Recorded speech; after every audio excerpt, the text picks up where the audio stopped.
She opened the box, smiled politely, and said, "We prefer minimalist gifts."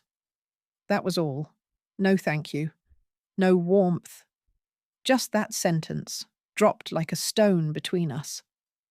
My son didn't even look up from his wine glass. It was Christmas Eve, and I had spent 3 weeks stitching that quilt. 3 weeks pulling thread through fabric with fingers that no longer bent like they used to. Each square was a piece of something older than she was, scraps from baby clothes, my husband's old shirts, the dress I wore to my son's graduation. I thought she might see the history. Instead, she saw clutter. "It's colourful," Rachel added, setting the quilt aside like it might stain the leather armchair. She didn't even unfold it, just pushed it down beside the wrapping paper pile as if it had arrived with no intention behind it. "Well, Mom loves making things," my son said, too cheerful. His voice had that tone, the one people use when they're trying to smooth over embarrassment. I heard the subtext. Don't make a scene, just smile. I did. I always do. Dinner was rosemary chicken and potatoes I had helped season. Rachel made a point of saying the rosemary was from her garden. I didn't mention that it had originally been my plant, a gift from my late husband, still rooted in a clay pot that she'd relocated to her patio and started calling her own. Small things. Always small things. After dessert, she passed out little bags with name tags. Designer candles. Sleek. Scentless. "We're trying to be more intentional with gifts this year," she said, smiling at her friends across the table. "No more clutter." Clutter. The quilt sat untouched. I sat next to it. Neither of us belonged in that living room. Later, while Rachel and her friends drank wine in the kitchen, I folded the quilt neatly and took it upstairs to the guest room. My room, though I wasn't allowed to call it that. She called it the craft room, as if I were some odd hobby stored there for occasional entertainment. I didn't cry. I haven't cried in years. Instead, I opened the drawer in my small dresser, the one she never thought to search, and pulled out the envelope. Inside was a single sheet of paper. Not decorative, not sentimental, just factual.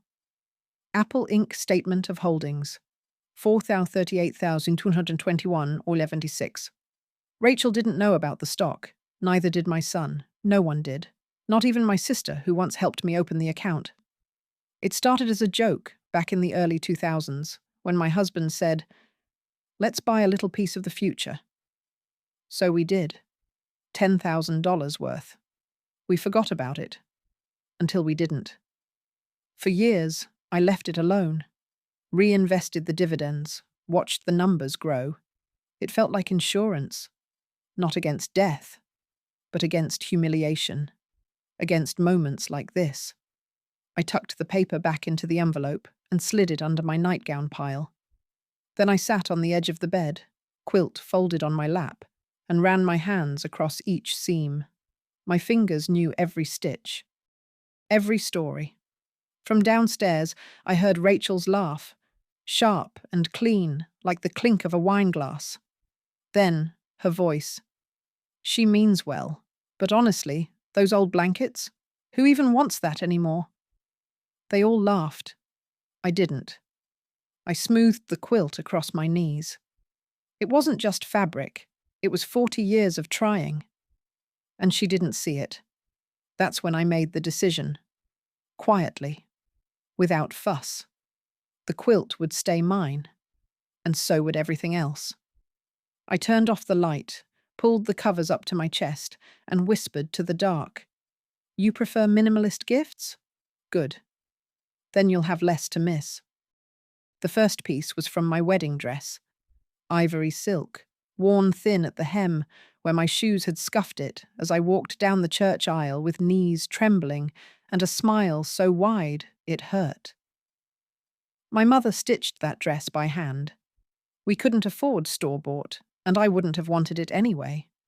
Her hands, tired from factory work, made something that lasted longer than any photo.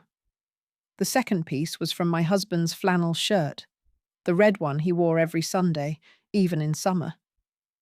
I used to tease him about the buttons, always mismatched, and he'd laugh and say, "That's how you know it's mine."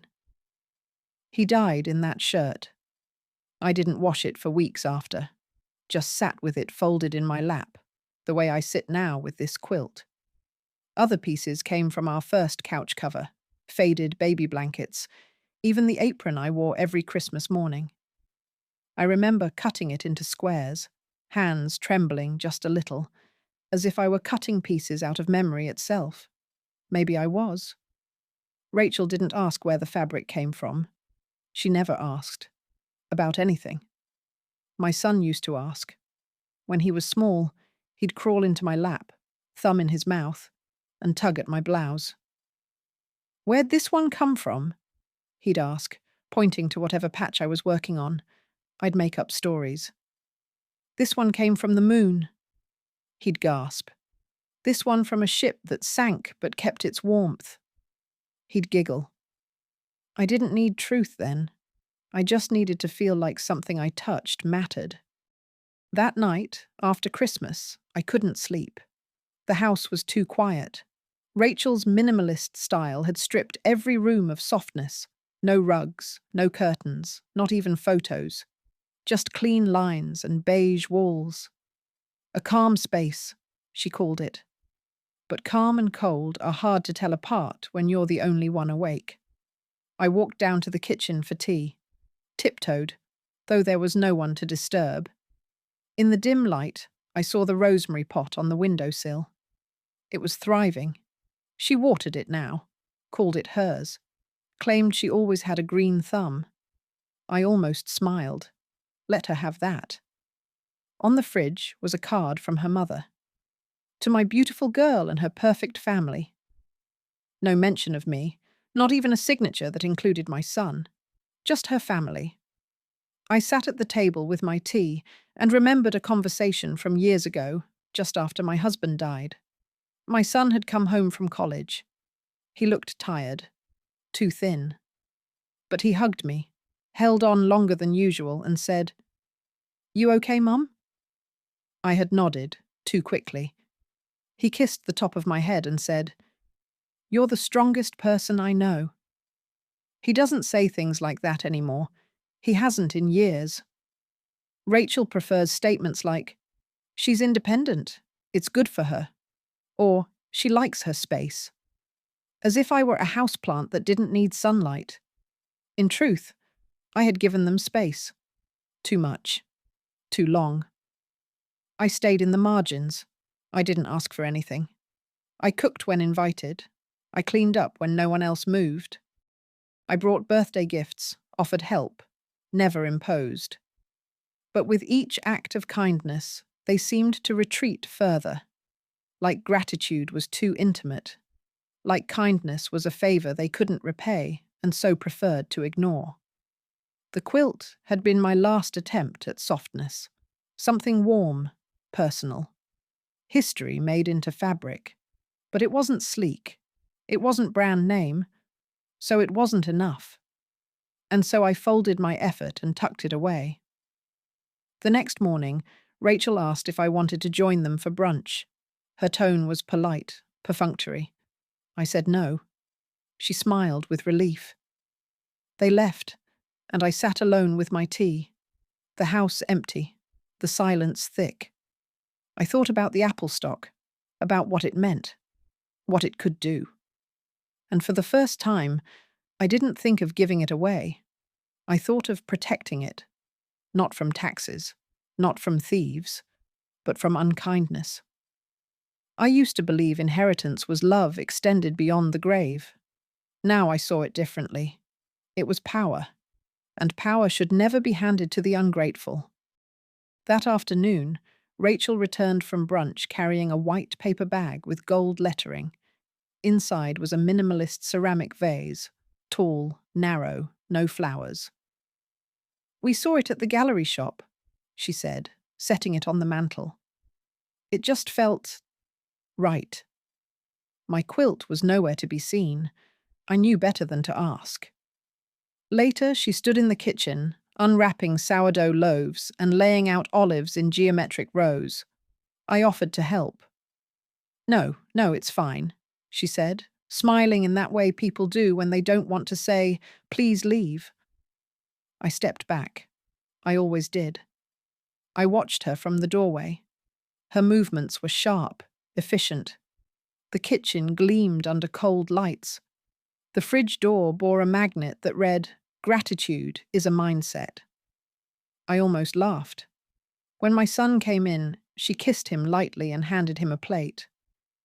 "Just enough for two," she said, then turned to me. "There's soup in the fridge if you get hungry later." He didn't say anything, not even hello. I waited until they disappeared upstairs before opening the fridge. Soup in a plastic tub, labelled with the date. Leftovers from last week. I didn't eat it. Instead, I made myself tea and sat in the guest room, back straight, hands folded. The quilt lay on the end of the bed, and beside it, a small notebook, the kind I once used to track bills and groceries. I hadn't written in it in years, but that night I opened to a fresh page and wrote a single sentence. They no longer see me. It wasn't anger.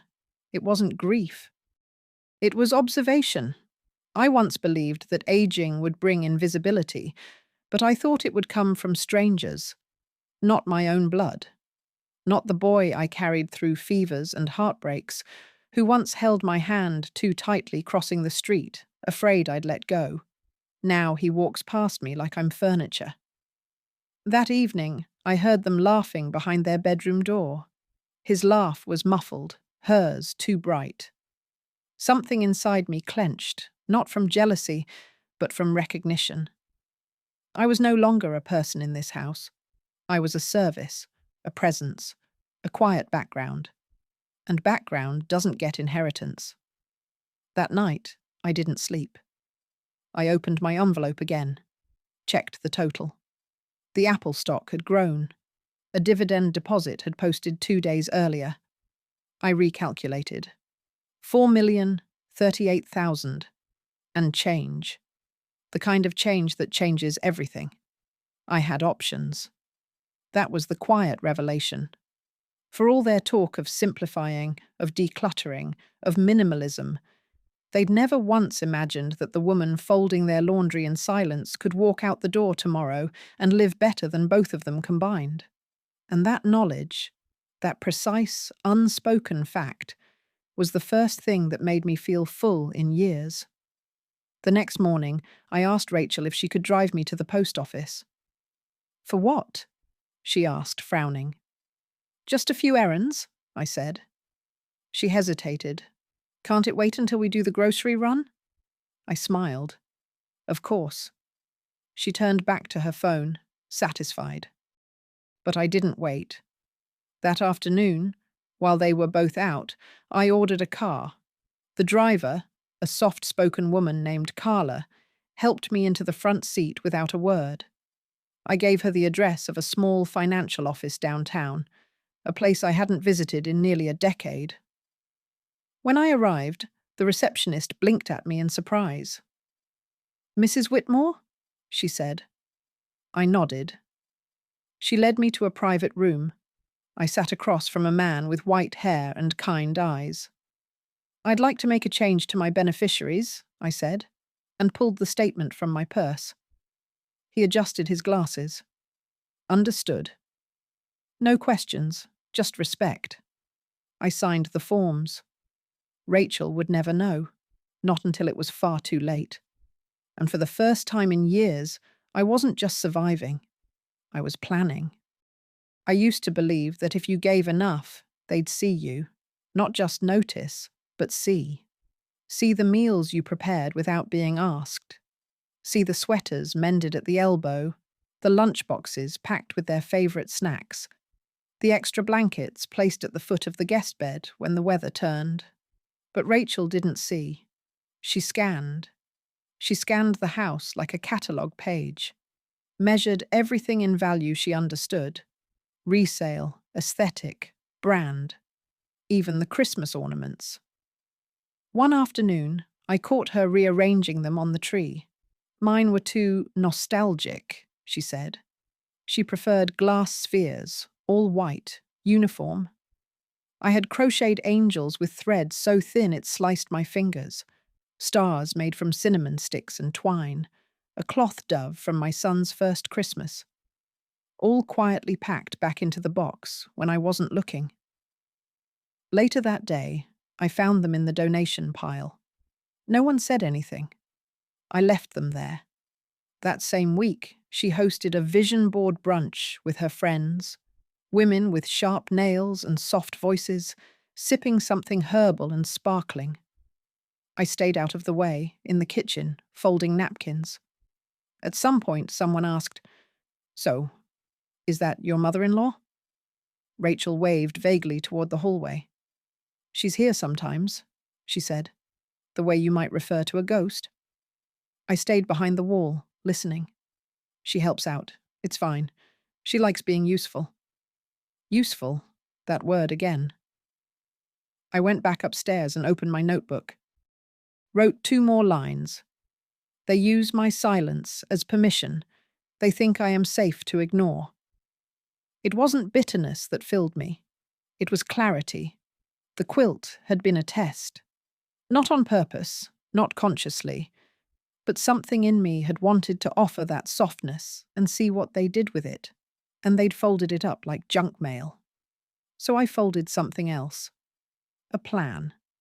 I contacted a small legal firm through my financial advisor, not one of those glossy downtown offices, but a quiet 2-room office run by a woman named Celia. Mid-40s, soft blazer, steady hands. I told her what I wanted. A trust, quietly constructed, privately assigned. No one informed until after my passing. "Do you have children?" she asked, not as a formality, but gently. "1 son," I said, "and a daughter-in-law." "Would you like them included?" I shook my head. "No." She didn't press. Instead, she passed me a form and a pen. "We can structure it however you like." I smiled. I named 3 recipients: the local library I once worked at, a small women's shelter in a nearby town, and the university scholarship fund that had once sent me a rejection letter I couldn't afford to contest. I left nothing for Rachel, nothing for my son, not out of revenge, out of principle. I stayed quiet that week, cooked dinner when asked, washed dishes when left behind. No complaints, no hints. But in the evenings, I sat with my notebook and wrote things down. Small things, observations. The way Rachel called her dog my baby and left him at doggy daycare 5 days a week. The way my son asked me, gently, if I wanted to start thinking about assisted living, just for later, of course. The way he didn't look at me when he said it. I smiled and said I'd think about it. He smiled back, relieved. That night, I pulled the envelope from my drawer again and ran my hand over the number. 4 million. Enough to give. Enough to decide. And it wasn't just the money. It was the remembering that I had mattered, that I still could. They saw a quiet woman who made soup and folded napkins, but they forgot. I was also a woman who knew how to wait, and more importantly, how to move. Quietly, finally, completely. I noticed the conversation shift one afternoon when they thought I wasn't listening. Rachel stood at the kitchen island, slicing cucumbers too thin for flavor, while my son leaned against the fridge with a beer in hand. The radio played something soft and forgettable. I stood by the stairwell, out of sight. "She's slowing down," Rachel said, her voice low but clear. My son didn't respond immediately. "She needs more structure, like a place that can actually handle elder care," she continued, chewing each word slowly, like she wanted to sound compassionate. "You know? Somewhere safe?" My son took a long sip. "It's just hard," he said. She raised me. Rachel sighed. I know, but we have our lives too. She's here all the time. She lives here, he said, too soft to mean it. She occupies the guest room, Rachel corrected. That word again. Occupy. As if I were squatting on their property instead of living quietly in the space I was asked to fill. I moved back into the guest room and closed the door without a sound. I didn't cry. I haven't in a long time. Tears feel too hopeful now, like an invitation to be comforted. I don't need comfort. I need honesty. That night, I opened my notebook and wrote, "They don't see me as family. They see me as furniture." The next morning, Rachel handed me a brochure with a smile too wide. "Just some options to look over," she said. "Nothing urgent. I just thought, you might like more independence." I flipped through it. Padded rooms, muted colours, artificial cheer. Communities, they called them. Places with names like Whispering Pines or Willow Haven. I set it down. "Thank you," I said. "I'll consider it." She nodded, pleased. My son didn't say a word. Later that day, while they were out, I took the quilt from the dresser and laid it across the bed. Sunlight hit the stitches just so, and for a moment I saw the past. The green square from a picnic blanket, the pale blue from a hospital gown I wore the day he was born. I ran my hand across it slowly, not to mourn, to mark. Then I opened my second envelope, the one with the valuation papers on the house. Yes, their house. Or so they thought. Technically, the deed still bore my late husband's name and mine. The mortgage had been paid off using a combination of savings and a settlement we never discussed. When they invited me to move in, we simply adjusted the arrangement. But legally, I was still co-owner. They never asked, never checked, and I never offered the correction. Until now. I made 2 phone calls, one to a title attorney, one to a quiet, discreet real estate agent named Karen, whose business card I had kept since 2012, back when I thought I might need options. Karen remembered me. "Still at the same address?" she asked. "For now," I said. We made an appointment for the next week. A walkthrough. No open house, no signs. When I hung up, I made myself tea and sat at the kitchen table alone. I imagined Rachel standing here, holding that brochure. And I smiled. "Minimalism," she had said. "No clutter." Well, let's see how she likes emptiness. They were out to dinner with friends. Some sleek couple from Rachel's office, the kind who wore matching watches and used the word intentional as if it were a virtue. I stayed behind, as expected. I always stayed behind. That evening, the house was quiet in a different way. Not cold, not resentful, just still. The kind of stillness you only get when everyone's gone and the rooms breathe without pressure. I moved slowly, deliberately. I knew this house. Every creaking board, every stubborn drawer. I had scrubbed its floors on hands and knees, had cooked in its kitchen before Rachel replaced the spice rack with colour-coded jars that had no smell.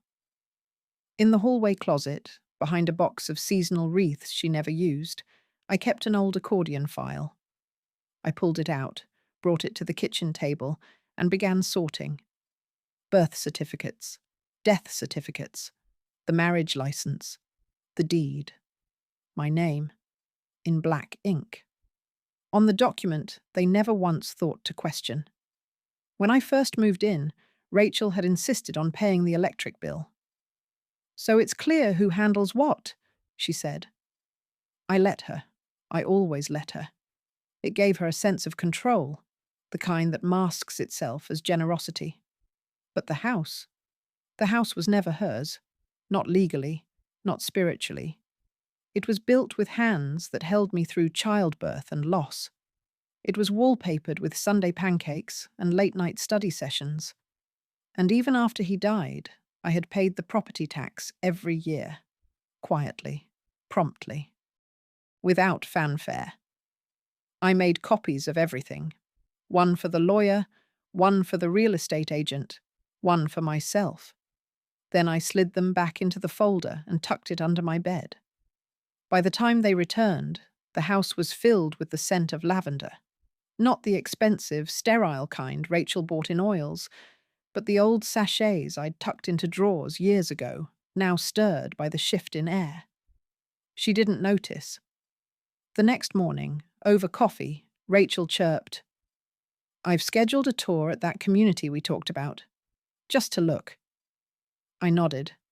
"That's thoughtful of you." She beamed. "I think you'll like it. It's clean, streamlined, very peaceful." Peaceful, her favorite word. What she really meant was out of the way. My son sat beside her, quiet as always. He stirred his coffee with the handle of his spoon. I waited for him to meet my eyes. He didn't. I turned to Rachel. "I've also been thinking about the future," I said. "Oh?" she asked, surprised. "Yes," I said. "And I agree. It's time for change."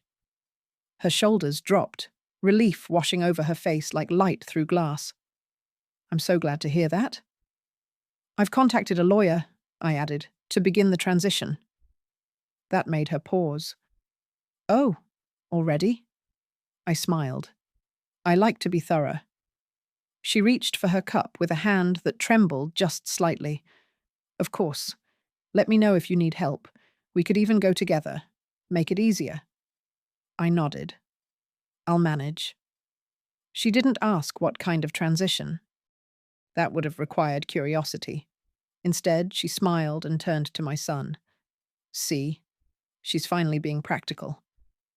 He chuckled, half-hearted. "That's Mom?" No, that was Grace. And Grace had just started packing. That afternoon, I called Karen, the realtor. "We're moving forward," I said. She didn't ask why. She just said, "Understood." It would take time, papers, logistics. But I had time. And I had something they'd never see coming, legal ownership wrapped in silence. Let Rachel give me brochures. Let my son offer weak smiles. I had already stepped out of their frame. I was no longer their background. I was the floor beneath them. And they didn't even know I'd already started pulling up the nails. It started with small things. The guest room suddenly had new curtains, beige and linen, replacing the embroidered ones I brought with me when I moved in. Rachel didn't mention the change, just smiled as she folded laundry and said, "Thought it might help the room feel more cohesive." My quilt disappeared from the bed the next day. I found it in the linen closet, folded tight between two white duvets that didn't belong to me. I didn't move it. I didn't say a word. But I added another line to my notebook that night. "They're erasing me one thread at a time." She began dropping hints more boldly now. "We've been thinking of turning the guest room into a wellness space, maybe a yoga corner.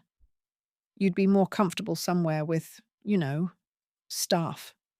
She said it gently, always gently, like she was worried I might shatter. I didn't. I nodded and said, "Sounds like you've thought it through." My son remained quiet. His way of coping with discomfort was silence, a trait he inherited from me, though in his case it felt less like strength and more like retreat. One night, I came into the kitchen and overheard Rachel on the phone.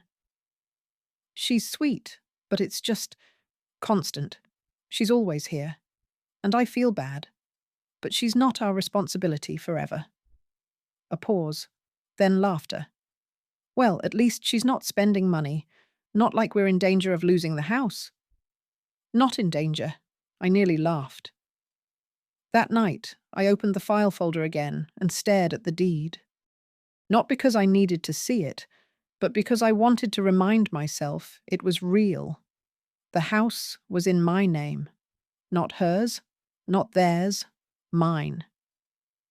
Karen had scheduled the appraiser for Tuesday, discreet as promised. The locks would remain the same for now, and the for sale sign would never touch the lawn. Just a few quiet showings to qualified buyers. When I mentioned I didn't want Rachel or my son present for any of it, Karen didn't blink. Understood, she said again. I liked that about her. She never asked why. The next morning, Rachel handed me a list. Meal planning, she said, with that overly kind tone that grated like a dull knife. You know, to help you feel more autonomous. You could take care of your own breakfast and lunch, and we'd just do dinners together. Shared responsibility. I nodded and took the paper. It was full of rules. No dairy after 10 a.m., no garlic. The smell lingered. No using the stove past 8 p.m. Label your food in the fridge. Please avoid strong spices. It ended with a smiley face. I folded it neatly, placed it in the drawer, and said thank you. Then I took out my notebook and wrote, They think they're setting boundaries. What they're really doing is building the case.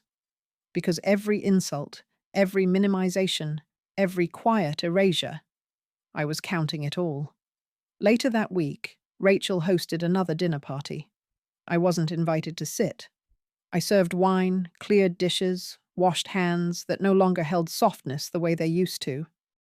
A woman I didn't recognize asked Rachel, Is that your housekeeper? Rachel chuckled. Oh, she just helps out, keeps herself busy. My son didn't correct her. I didn't drop the plate in my hands. I didn't cry in the pantry. I simply stacked the dishes and wrote one more thing in my mind. You don't lose a mother in one day. You chip her away until she disappears. But some of us come back. And I was coming back, just not the way they expected. It was Rachel's birthday, the night I remembered everything clearly. She threw herself a party, a no-gift, experiential evening with catered sushi, string lights, and a local guitarist whose music sounded like the background to a spa commercial. I stayed in the kitchen most of the evening, as expected, washed dishes that weren't mine, wiped counters no one asked me to. I watched them all through the window, her friends in wide-legged pants and silk blouses, sipping wine and laughing about emotional labor, as if they invented the term. At one point, Rachel walked in with flushed cheeks and a half-empty glass of rosé. She paused, looked at me, then said, Oh, did you get to try any of the rolls? There's one with mango. Very fusion. I smiled and said, No, thank you. She tilted her head and blinked, like I had spoken in another language. Suit yourself, she said, and floated back outside. I poured myself a cup of water and stood at the sink. Outside, they danced beneath the fairy lights. Rachel wore a white linen dress. My son laughed when someone poured sake down his throat from a bamboo pitcher. They looked happy. And for the first time, I didn't feel guilty for not being a part of it. Because I remembered something that night. Not a moment. Not a word. A pattern. It was 2002 when Paul, my husband, came home from work with a glint in his eye. We were still renting back then, still clipping coupons and calculating gas money. He set a small paper on the table. You're gonna think I'm crazy, he said, but I bought shares in a company called Apple. Like the fruit, he laughed. Like the future. He had read about them launching something new, some music player. He used a chunk of our tax return to buy in. We'll forget about it, he said. Let it sit. If we're lucky, it'll grow. I had rolled my eyes then. As long as it doesn't spoil. But he was right. He always had a nose for things that didn't look valuable yet. After he died, I kept the shares. I forgot them. Until one day in 2015 when a banker called to confirm my address for a dividend notice. When I checked the account, I nearly dropped the phone. The amount didn't feel real. I had to ask twice to make sure I understood the commas. Since then, I hadn't touched it. Not a cent. Not because I was saving it for anyone, but because I hadn't yet decided what to do with it. Until now. After the party ended and the last of the laughter floated upstairs, I sat in the dark of the guest room and pulled out the statement again. 4,038,200 and change. I pictured what Rachel would do if she knew. Renovate, refinance, rationalize. My son? He would apologize. Quietly, half-heartedly. We didn't mean to make you feel... But they had. And now I had something no one could take from me. Not just the stock, but the decision. The power was mine. Entirely mine. The next morning, I called the lawyer again. I want to restructure, I said. Not a trust. Not passive. I want it to move. Celia was quiet for a beat. Move where? To people who need it, I said. Women like me. She said nothing at first, then understood. I liked her. She never called me brave, never called me emotional, just did the work. By noon, the paperwork was in motion, and as I signed each page with a pen Rachel had once bought for her taxes, matte black, minimalist, I thought, this isn't revenge. This is redirection. From their hands, back into mine. From silence into legacy. The appraisal was scheduled for 2 p.m. on a Tuesday, while Rachel had her remote work retreat, and my son was at the office. They didn't know. They didn't need to. Karen arrived in a tan blazer, holding a clipboard and a small measuring laser. She walked the house like she was listening for something beneath the surface. I followed her room to room, answering quiet questions. When was the last roof replacement? What year were the windows updated? Hardwood under the carpet. She nodded, took notes, spoke in terms like market heat and off-book offers. I didn't need translation. In the kitchen, as she noted cabinetry and tile work, she paused. Grace, she said gently, you understand what this means? I nodded. You don't have to explain. But if this isn't what you want... It is, I said. And I'm not changing my mind.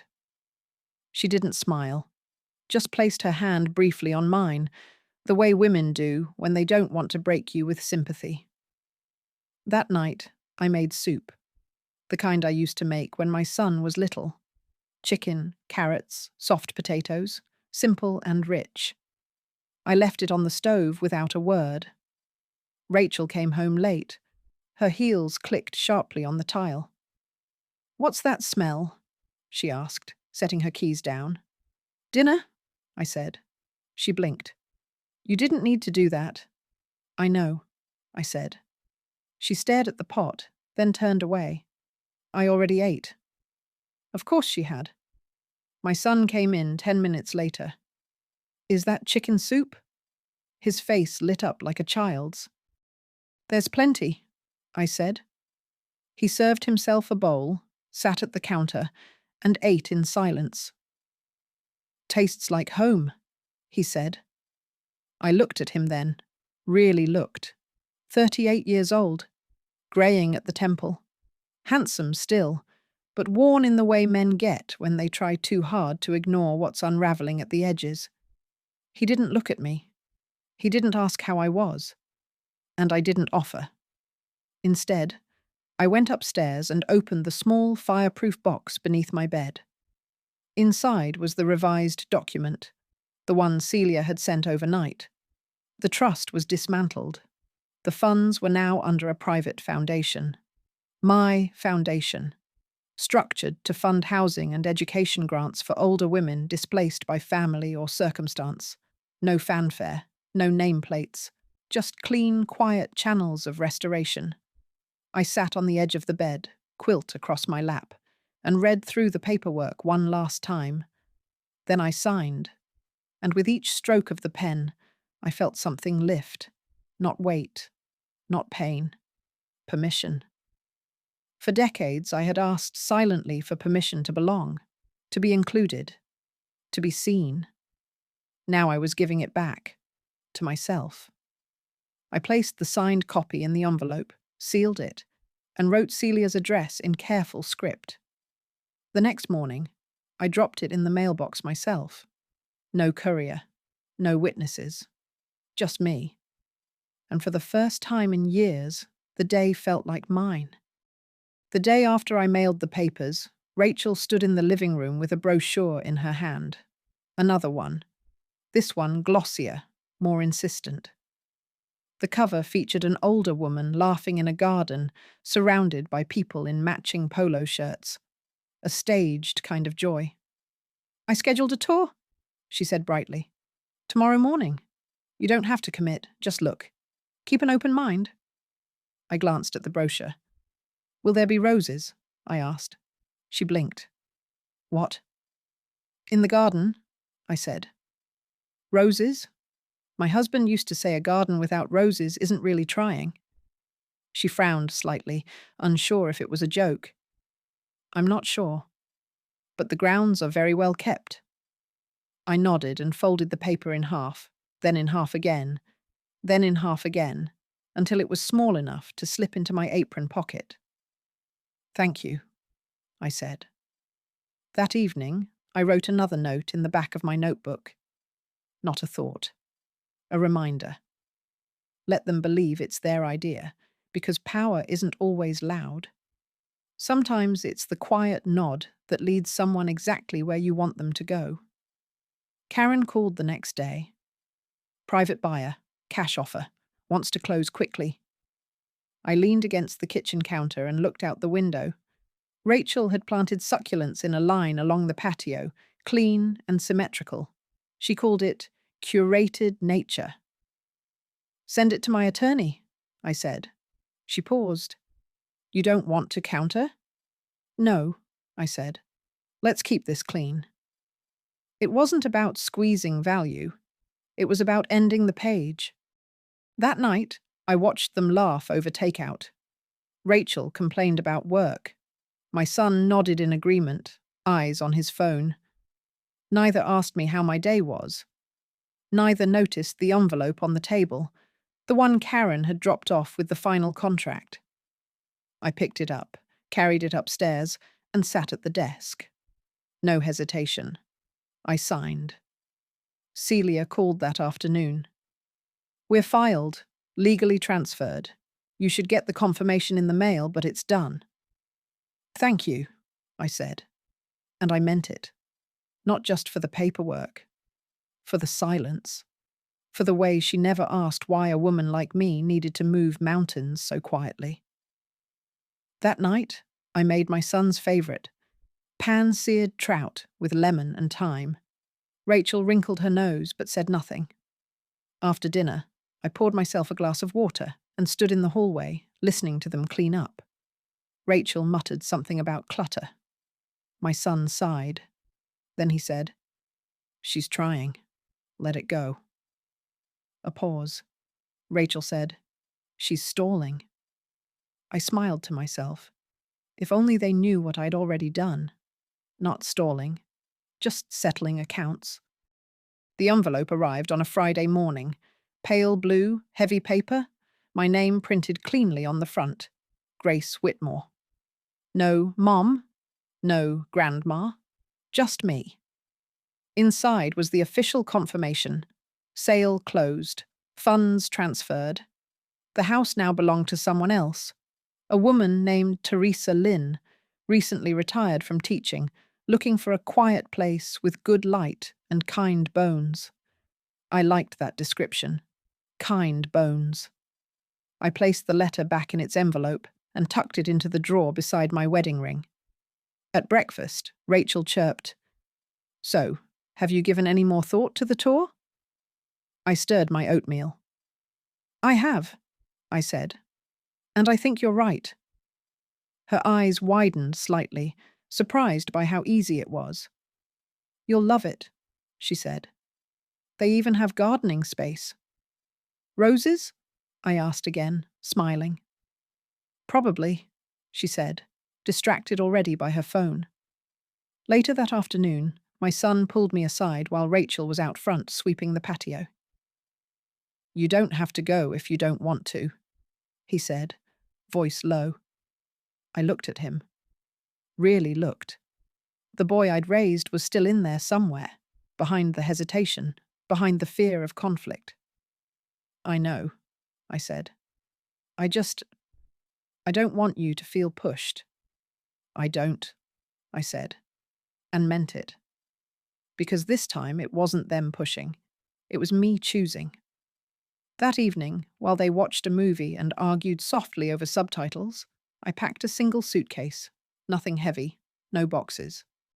Just clothes, a few books, the notebook, the deed confirmation, and the quilt. Always the quilt.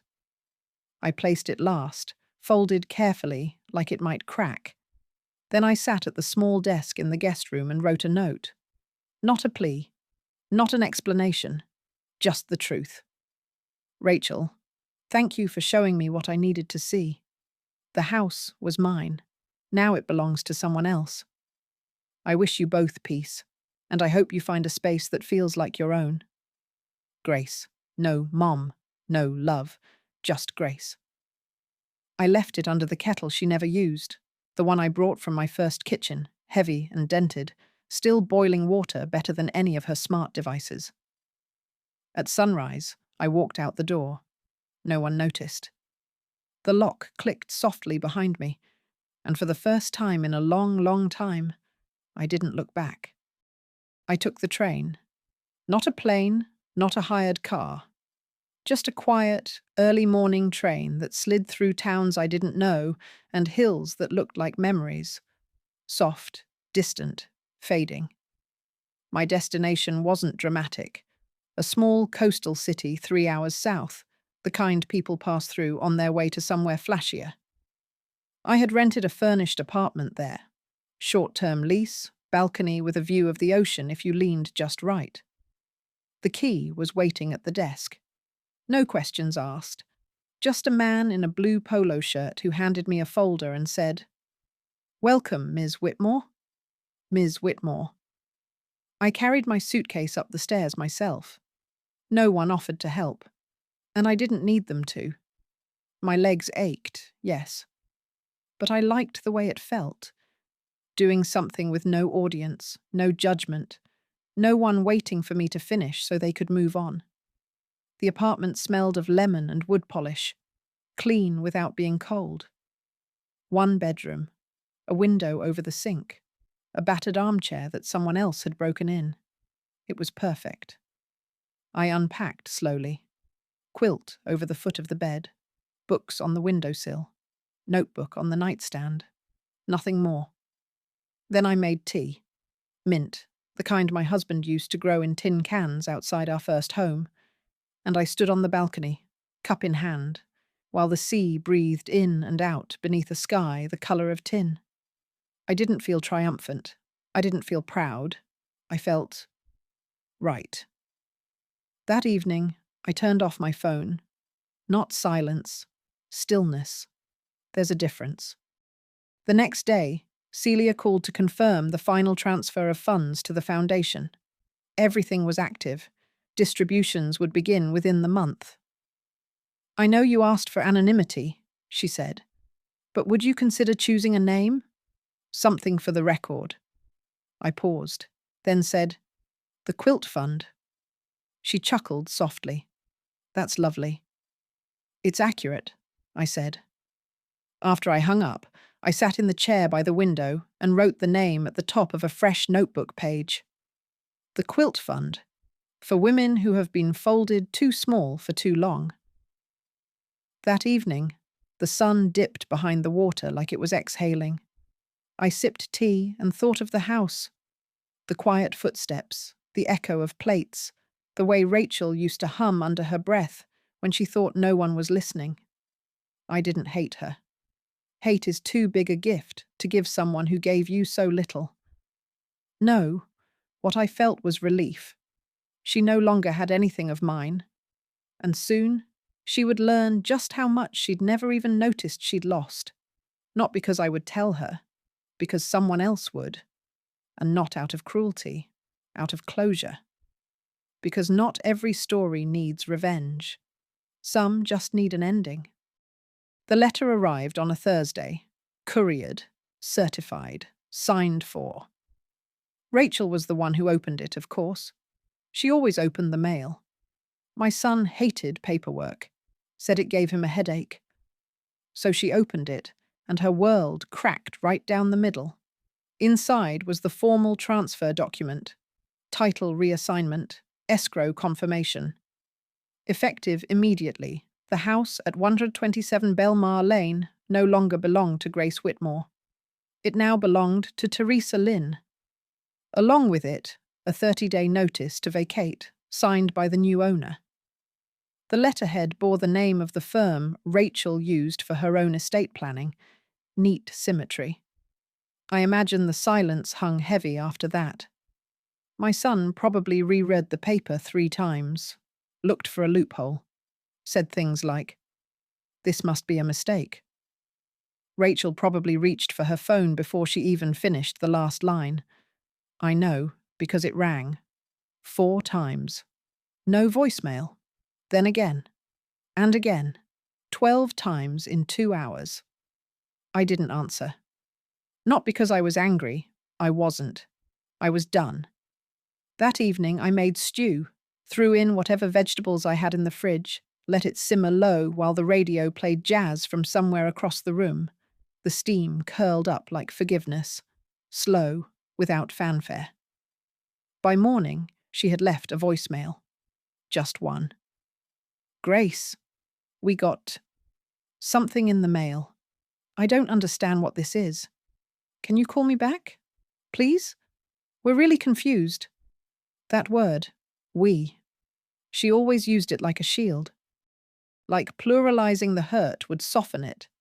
There was no you, no your house, no I'm sorry, just confusion and panic.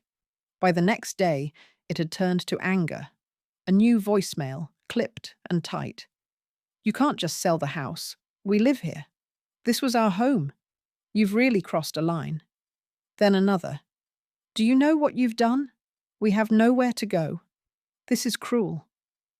I sat on the balcony with my notebook and wrote, "They always call it cruelty when kindness ends."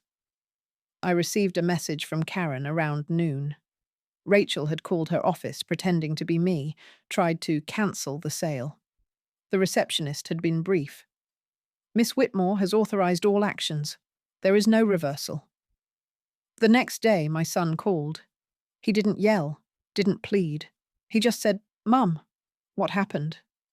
And I answered gently, "Nothing. I just remembered whose name was on the deed." A pause. "I thought we were family," he said. I let the silence hold us both.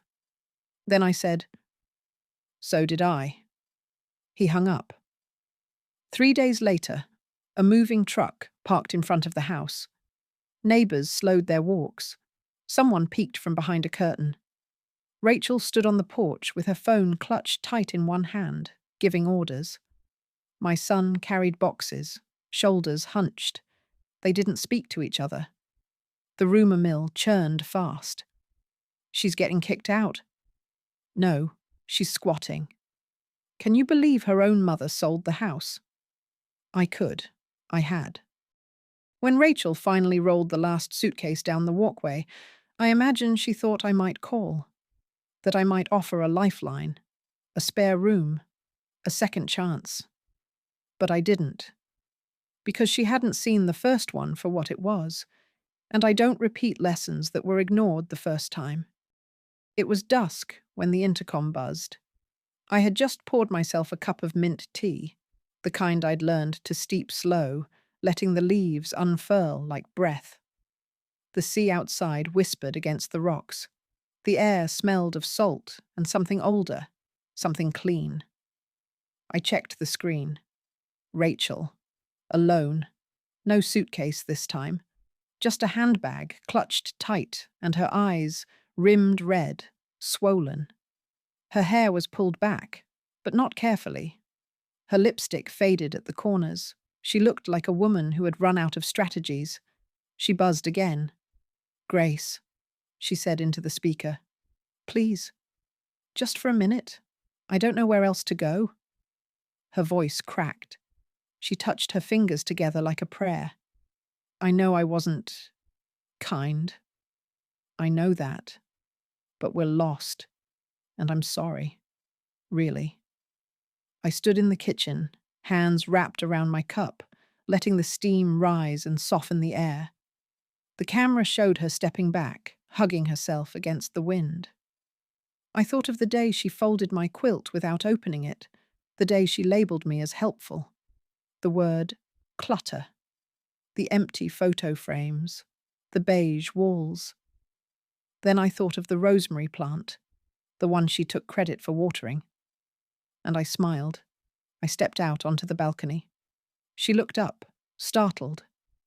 Hope bloomed across her face. Quick, desperate. I didn't speak. I didn't wave. I just stood there, wrapped in silence she had never learned to read. After a moment, she spoke again. "Please, you were always so quiet. I didn't know you were paying attention." That was the last sentence I ever heard her say in person. I turned, walked back inside, and closed the balcony door behind me. No anger, no drama, just peace. That night, I lit a small candle. Not for grief, for memory. Because Rachel didn't break me. She clarified me. And with every act of forgetting, she reminded me who I used to be. A woman who stitched things together. A woman who saved, who planned, who paid attention. And finally, a woman who stopped apologizing for owning what was hers. The next morning, I walked to the corner cafe and ordered a croissant. The barista called me by name. I sat by the window and watched people pass, none of whom knew my story. And that, in itself, was freedom. Later that week, a letter from Celia arrived. The Quilt Fund had officially granted housing stipends to 3 women over 60, all single, all dismissed from families, all starting over. Each received the funds with no conditions, no explanations required. Just one line on the cover page: "You are not invisible. This is not the end." I wept, quietly. The way only women of a certain age know how, not from pain, but from recognition. That evening, I brewed tea and opened my notebook to its final page. They called me clutter. I became clean space. They called me weak. I remembered what I owned. They called me a burden. I built something lighter. If you've ever been dismissed for being gentle, overlooked for being quiet, or made to feel like your worth ended with your usefulness, I want you to know you are not forgotten. You are not too late. And you are not alone. Subscribe to Grandma's Untold Stories, because here, silence isn't surrender. It's justice steeped slow. And it always, always finishes warm.